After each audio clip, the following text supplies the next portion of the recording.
Son nom signifie la grande soif en langue tswana.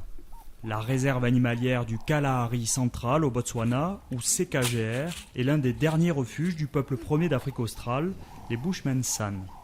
Loin de l'image d'Épinal du film Les dieux sont tombés sur la tête, les anciens chasseurs-cueilleurs pratiquent désormais l'agriculture et l'élevage. Pour soutenir un mode de vie plus gourmand en eau, l'ONG internationale Vox United tente d'équiper un forage qui puisera 100 mètres sous le sable, l'eau devenue indispensable aux Bushmen. Ma vie va changer, je vais pouvoir laver mon bébé, nos vêtements et donner à boire au bétail. Pourtant, un autre forage existe à quelques centaines de mètres, mais il a été définitivement scellé en 2002 par le gouvernement botswanais pour forcer les Bushmen à sortir du CKGR.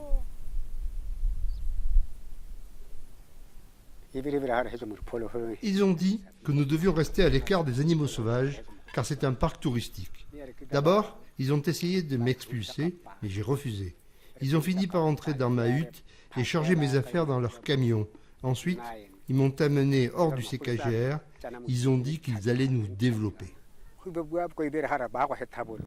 Le développement promis aux Bushmen déracinés n'a pas eu lieu. Dans le camp de regroupement de Kaodouané, dépression et alcoolisme font des ravages et plus de la moitié de la population est contaminée par le VIH. En janvier 2011, soit 15 ans après le début de l'exode, les Bushmen ont gagné en justice le droit d'ouvrir de nouveaux forages et de rentrer chez eux. Mais le peuvent-ils encore ? Je ne peux pas retourner au CKGR parce que je suis sous traitement antirétroviral. Même s'il n'y a aucun service public là-bas, je rentrerai bien si je n'étais pas sous traitement, parce que j'ai vécu longtemps là-bas, et c'est là que sont mes racines.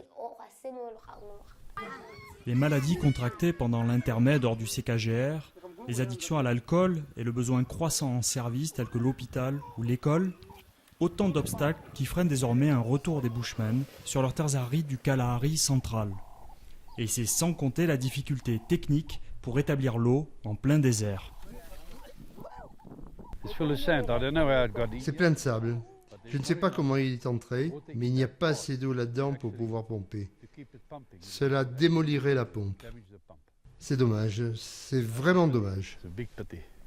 Pour les Bushmen San du Kalahari, pour quelque temps encore, la grande soif continue.